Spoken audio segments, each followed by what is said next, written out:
Welcome back to a new area of the culture of currency. Please subscribe, comment, and like so that I'm compelled to keep on my $100 challenge. This week's video is completely new and something I've not seen by my YouTube counterparts, so I thought it was needed in the space.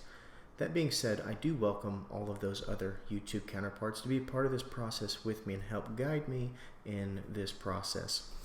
I've started to build my collection, as many of you know, and love to look over my stash, admiring things like the artwork and details of those coins.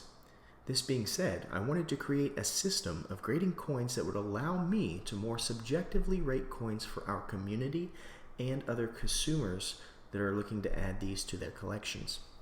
On my channel, I have already reviewed 5 coins and thought that I should start those and then let the comments move me to rate other coins within my collection. I've come up with 6 areas, each of which have a 1 to 10 rating.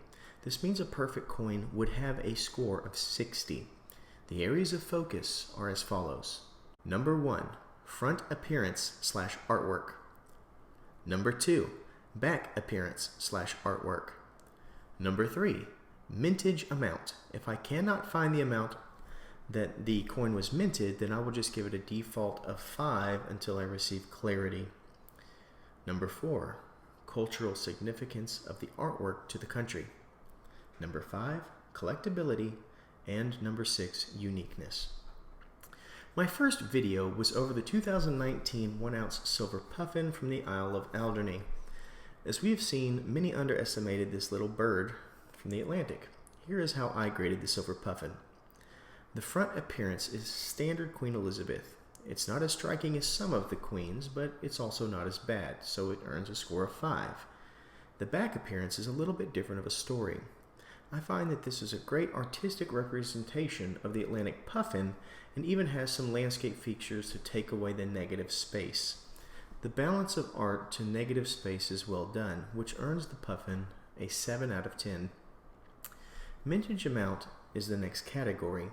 The mintage amount that I found was low at 10,000 coins, which earns a respectable 9 out of 10. The cultural significance of this coin also scored high. The Atlantic puffin is a threatened species that habitats the rocky outcrops of coastal communities like Alderney. Therefore, the significance of the puffin to Alderney is very high, earning it a 9 out of 10. For collectability, I score the puffin a 7. It has low mintage with good artwork and is, what I understand, the first of a series, but it's not going to be an 8, 9, or 10 because I don't find that a lot of people connect to that bird. For uniqueness, I think the puffin deserves an 8. It's not uncommon to have countries to highlight wildlife, but it is a unique feature to have a feeble animal and not some big brawny bear or wolf or something, and it's the only puffin that I know of. This gives the puffin an overall score of 45 out of 60. Not bad for a little seabird. My second video that I featured was the Austrian Leopold anniversary coin.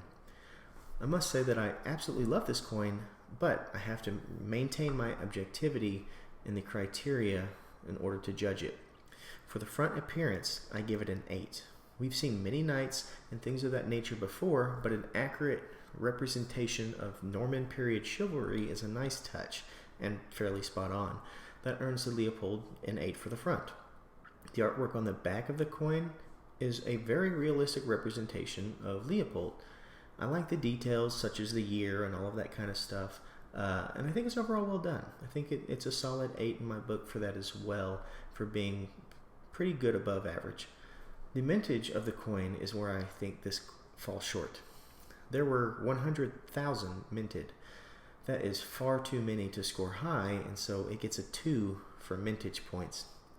Cultural significance gives it high marks because Leopold's reign is not just legendary, it also has roots in about every area of Austrian life's founding.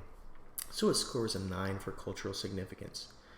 Collectability, for me, is hard to judge on this coin. It is beautiful and thoughtful and has a place for collectors as a set, but I can see how it kind of gets overlooked due to the giant amounts minted. So I scored a 6 there.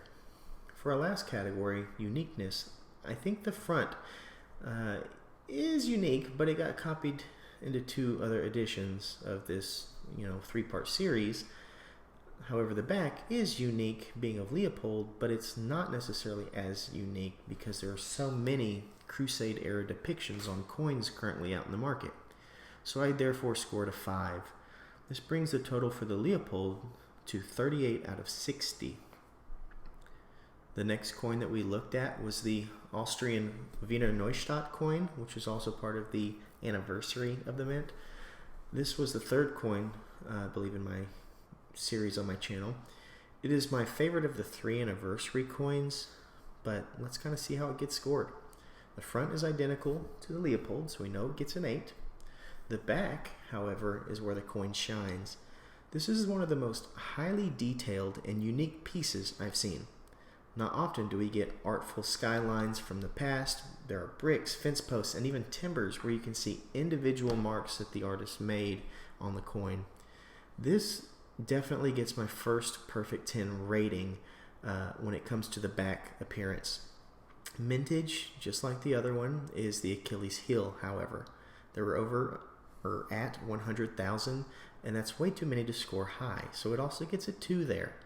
It does, however, pick up some cultural significance points for being an Austrian landmark with awesome history. Obviously, it's still a mint, so it scores a 9 in that category.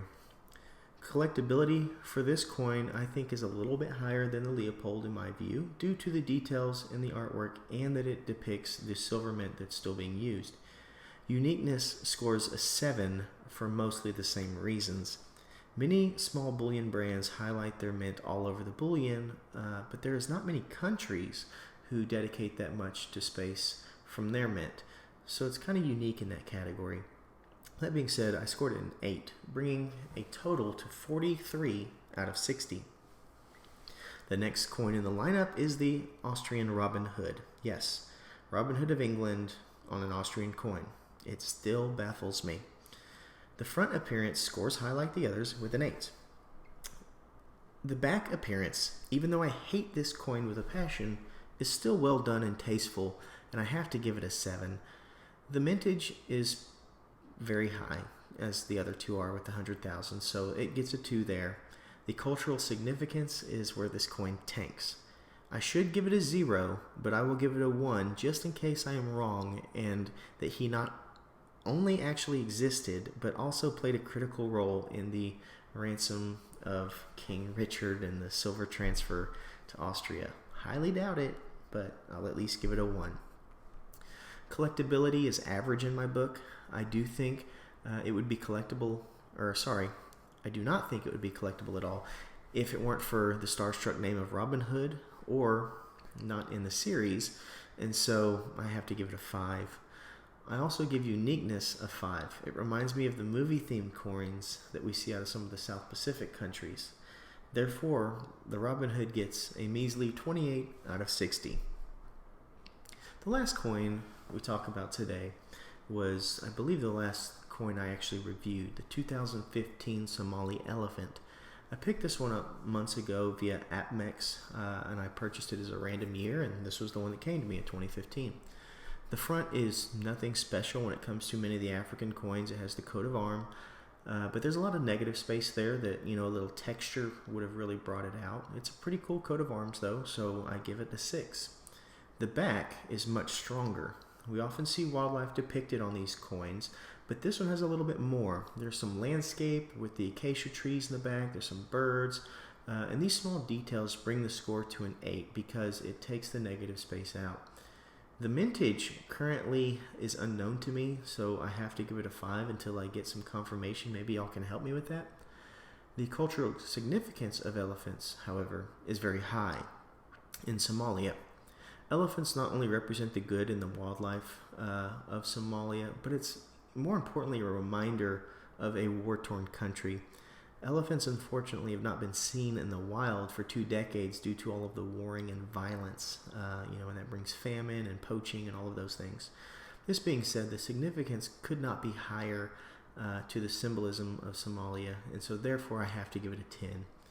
The collectability on this coin, I find, also scores high because the artwork changes every single year. I don't know yet if the puffin does because I haven't seen the 2020, but I know this does because we've seen many of them, so I have to score it a 9. If the puffin ends up changing its depiction, then its score will also go up. Uniqueness of this coin is also high because it changes every year and scores a solid 8, bringing the total of the 2015 Somali elephant to 46 out of 60. That's right, currently the Somali elephant is the leader.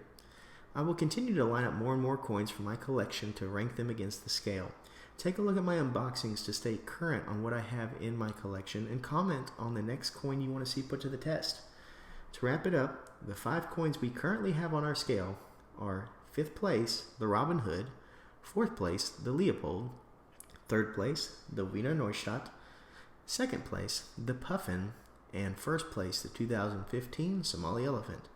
Thank you for watching, and please remember to comment about what coins in my collection you want to see ranked next. Thank you. Have a good day.